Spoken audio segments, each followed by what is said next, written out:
Good morning and welcome to Saturday special of Dr. Lamba's Awakening Course. Human body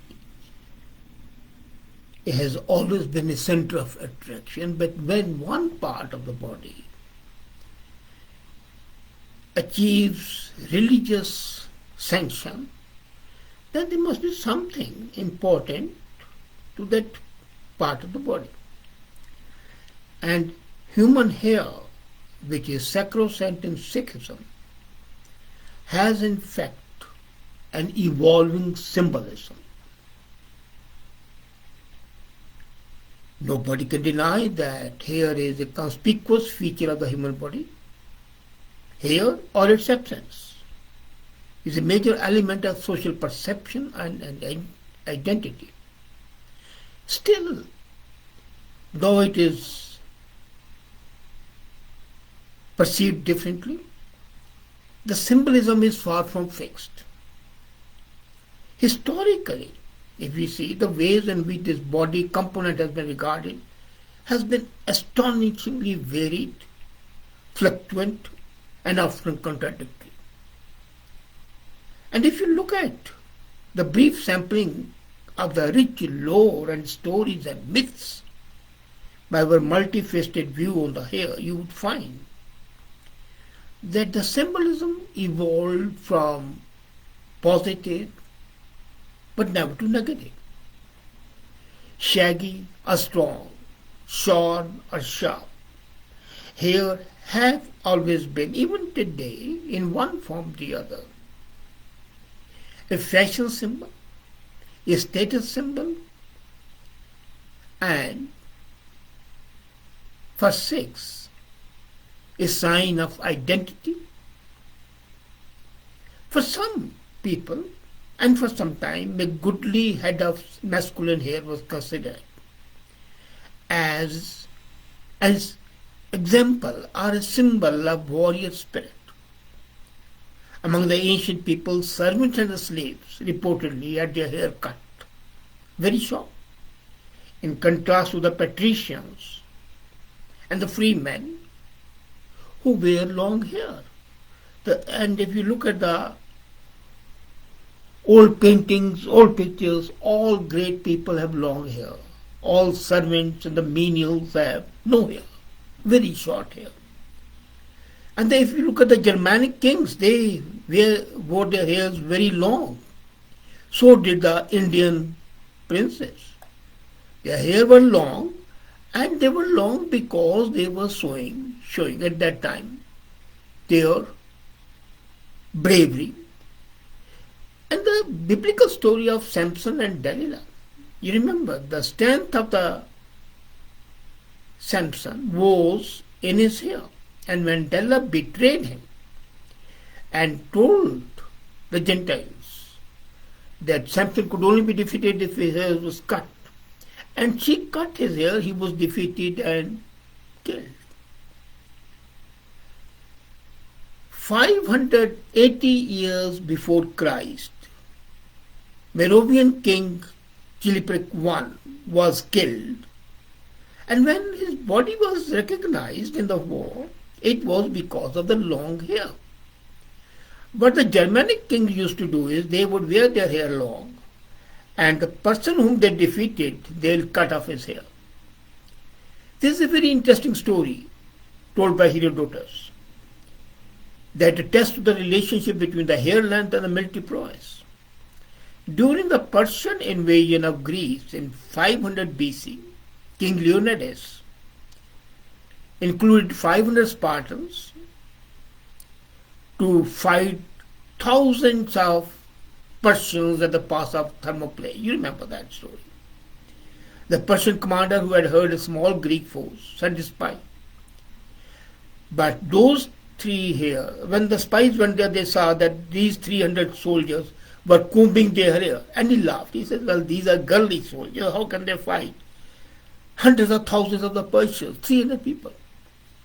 But the grit, the daring, the ferocity shown by the Spartans vastly outnumbered these Spartans, held the pass, Thermopylae pass, for 2 days and hundreds and thousands of Persian army could not cross its walls.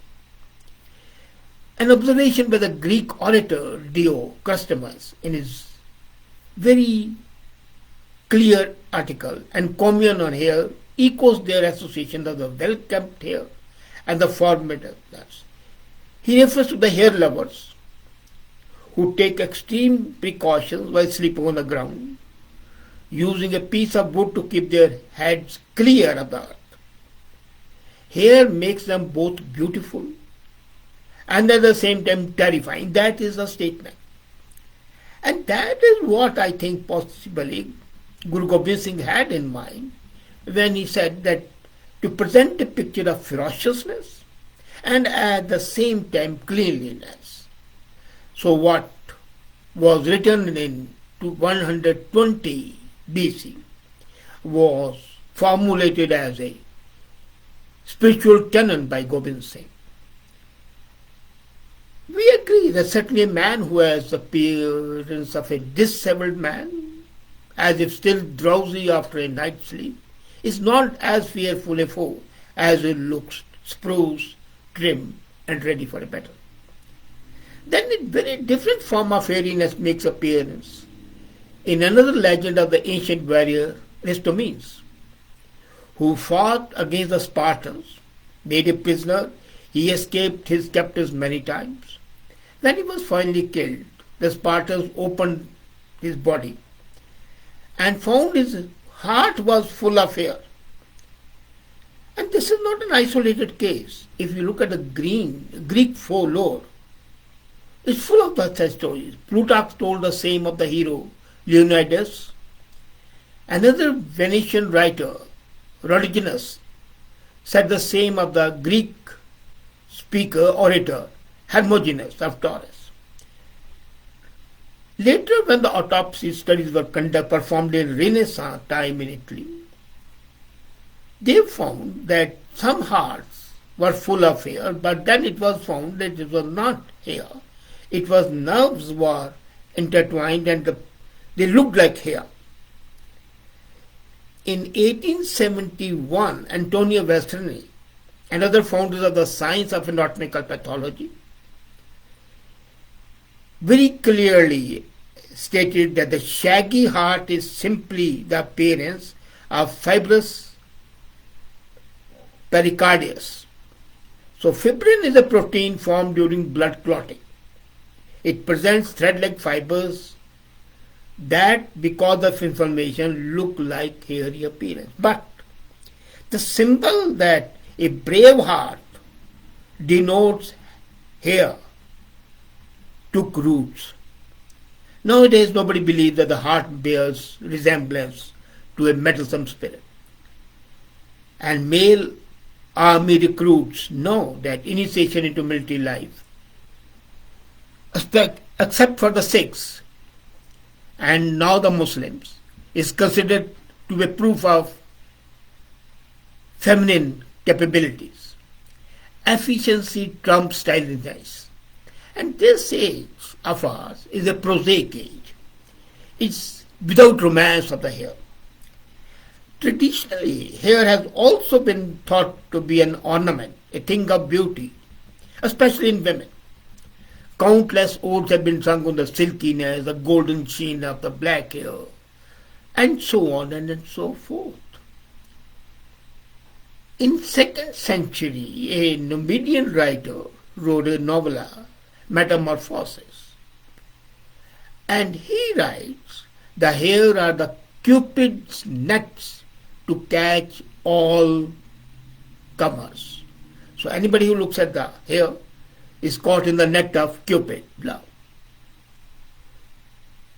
This significance from bravery to love took about 5 centuries, and that was important. Arcane forces believed that women's hair is a Scottish superstition, that women should refrain from combing their hair at night when their menfolk are at sea, because doing so would make them sink. Now, I will not go into the mythology to that extent, but let's come to that. The seductive power of hair helps to explain women's enduring concern for keeping it abundant, artfully displayed. At times, such displays are taken to extraordinary heights. You remember Marie Antoinette, the famous queen at the time of French Revolution. She had adopted famously her style of hair, coiffured, powdered, ornamented with ribbons, feathers, diamonds, and whatnot. Much to the queen's woe, her hairstyle fancies helped to confirm her frivolity, and she was guillotined. The women's styles continue to enchant till today, regard to aesthetics of hair. And the conclusion is that the Pixie Cut, for example, in 1950s, and in India the Sadhana Cut, the German fashion model Ivana Person appeared in beauty contest with head shaped. But hair has always been a part of folklore, mythology, signifying beauty for women, strength, bravery for the men. Men are no less vain than women, let's be very clear. And yet, the hair loss is more common in men than in women. The societal and the individual judgments change. And they change according to the time, zeitgeist. There is evidence, clear evidence, societal, cultural, that in contemporary society, we see bald men as more dominant than others. Yet the absence of men's hair has traditionally been experienced as a source of perceived inadequacy. So, there have been some people who have praised baldness, but that has not been the common thing. Now, according to Plato, the soul of man, and this is a very interesting, magnificent allegory, the soul of man is a charioteer who travels through the sky in a chariot pulled by two winged horses. The charioteer would like to climb way up to the heaven, but the horses pull in different directions. One is the noble courses, the other is the charioteer's orders. One is well polished, the other is shaggy-eared and deaf, bad hair, doesn't obey the orders. So one, he gives an order, and the horse cannot hear because its ears are plugged with overabundant hair. So hair is a harmful appendage. But the other horse, clean, well manicured, well polished, and absolutely brushed, is able to take the chariot to the heaven. Now this all shows again what the Sikhs say. Now come to the Sikhism. When Sikhism was performed, there were two things which Guru considered. One, to show that Sikhs are a society, a group unto themselves, but also a part of the ancient culture. He didn't want to break away. He was, in fact, upholding the traditions, the cultural identity. And the sadhus and the ascetics and the kings in the yurts used to have long hair. So he planted that concept into the 5Ks. The 5Ks denote identity of Sikhs. And then he added to that one thing, that was the turban. Turban in India has always been a mark of respect and dignity. Slaves were not allowed to wear turbans. Dalits and the backward castes are not allowed to wear turbans. And it's not only in India, in Persia, in Egypt, in Middle East. Turban has been a sign of royalty, basically. In England, of course, and in Europe, Turbans were a sign of fashion. Women used to tie turbans. Victorian age women, if you see, they had turbans. But in Africa, in Asia, in Middle East, turbans have always been a sign of royalty and higher social order. So he said, okay, look here, these Sikhs belong to a higher social order spiritually. That is the most important thing. So they have long hair, but they will also wear turbans. Secondly, in ancient India, it was a general practice with the Hindu sages and ascetics to have long hair. And if you see, they didn't have the flowing long hair, they would tie the hair in a knot. So that is where the concept of Sikhism is, to continue the tradition of the ancient sages and ascetics. And if you look at it, this shows that Guru Gobind Singh wanted his Sikhs, despite being householders, to be karm yogis, practical saints.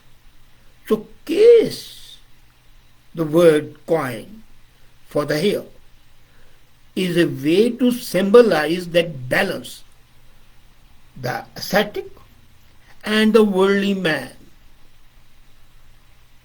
We know that in India's case, the hair has always been a sign of saintliness and holiness. So that holiness is incorporated in day-to-day life. Ethical conduct became supreme, but ethical conduct married with martial conduct. So it was a reminder for the Sikhs to behave like saints and rishis of the past. And here was the symbol of faith, intuition of truth, the highest quality of mind. Then the second thing, which possibly was in the mind of Guru Gobind Singh, was that the long hair across the Sikh religion builds collective consciousness among Sikhs as a mark of dedication and group consciousness. Now, when you are fighting, you have to create a uniform. So, this turban and unshorn hair, uncut beard was a mark of identity, denotes A, spiritualism, B, bravery, long beard with the arms and everything. You look fierce. It was a symbol of terror for the people. And then the shout of Bole So Nihal, that war cry. So, and then it was a mark of identity. You couldn't see a Sikh from a distance and identify him.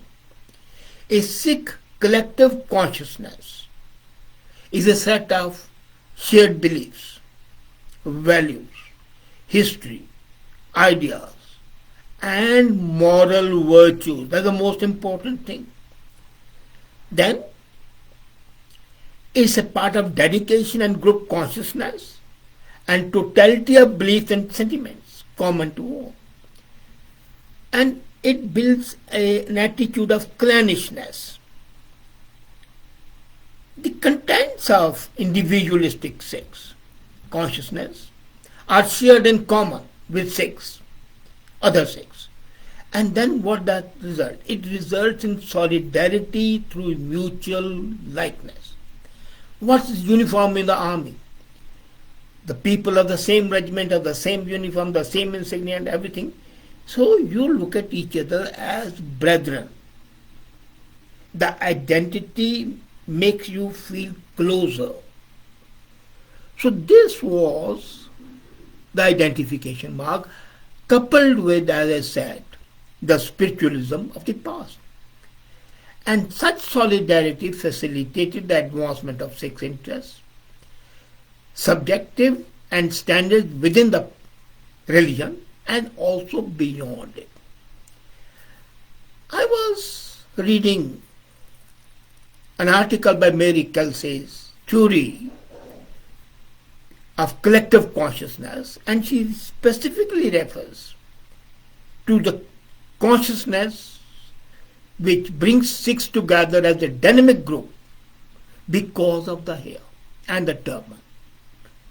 Now, lastly, the collective consciousness of Sikhs can endow the Sikh religion with a unique agency It contributes to an individual Sikh to think and act in the way that reflects the Sikh values. This often promotes behavior, positive one, and deters negative behavior.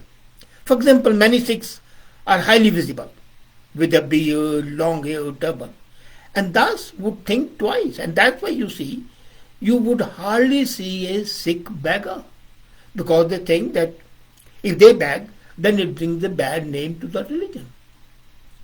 And I still remember as a kid I was traveling in railways.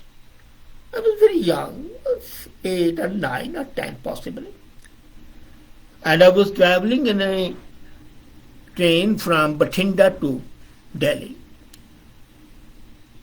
And then somebody lighted a cigarette. Another old man sitting by his side immediately said, "Stop, how can you smoke? Don't you see the Sardar kid sitting there?"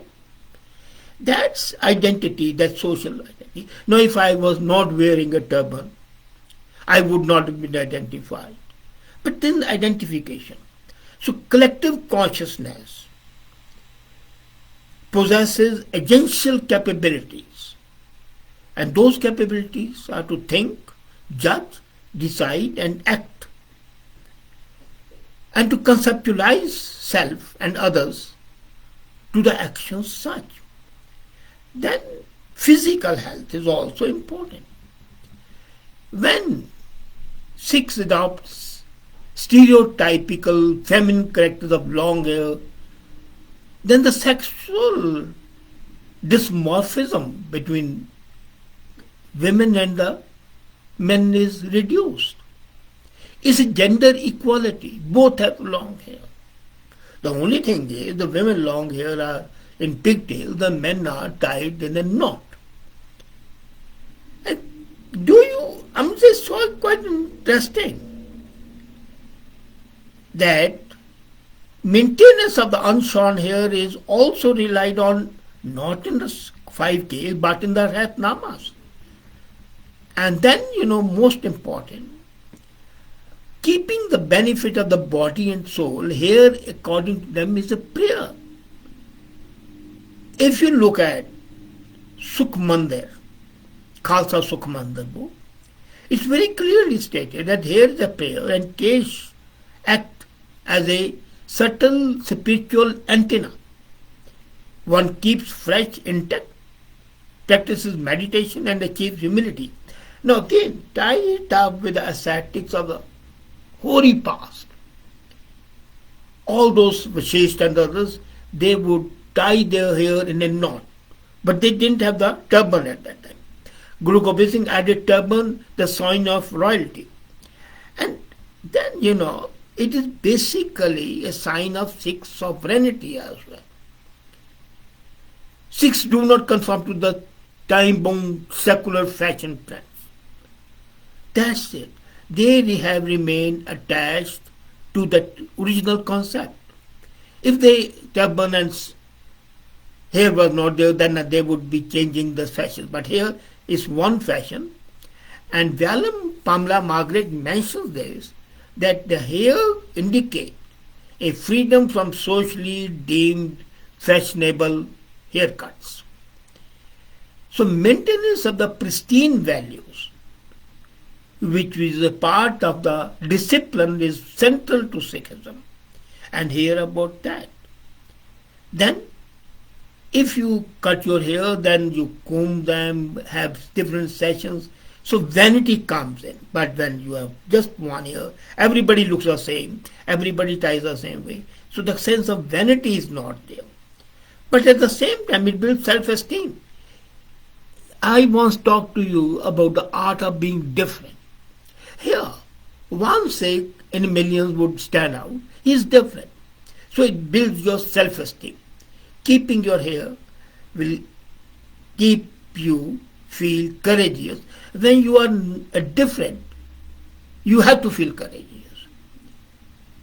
And realize that your being different identifies you as a human being.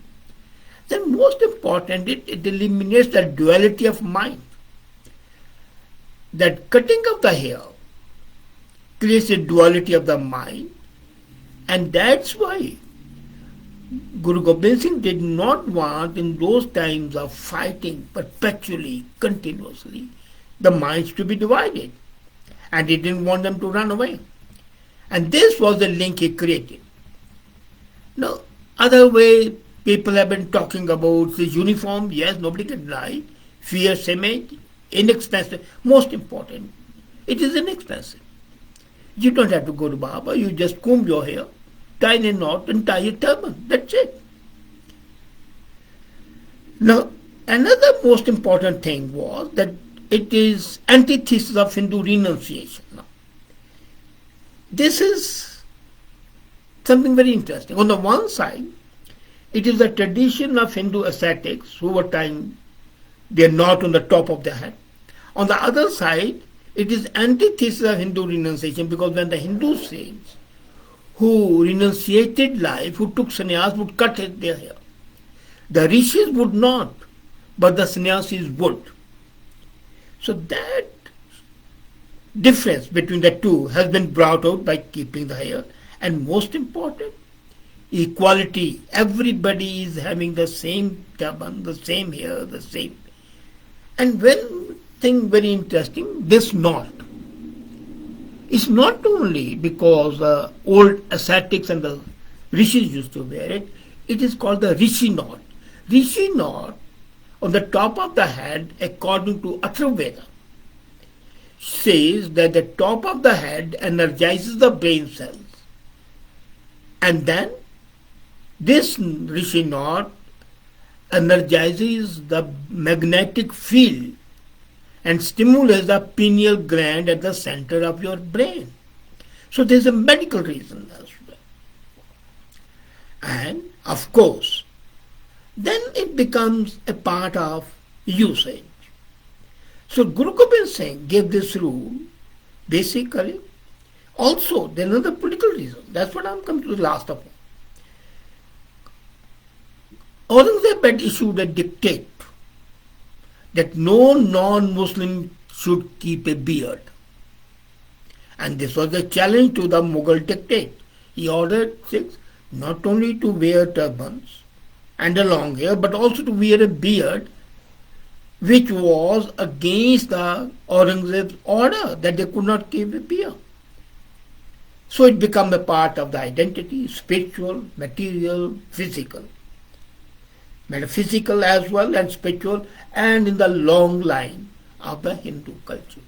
So the symbolism of hair, which was just a symbolism as far as the earlier civilizations were concerned, the earlier folk were concerned, became for Sikhism a potent, living, visible, viable force.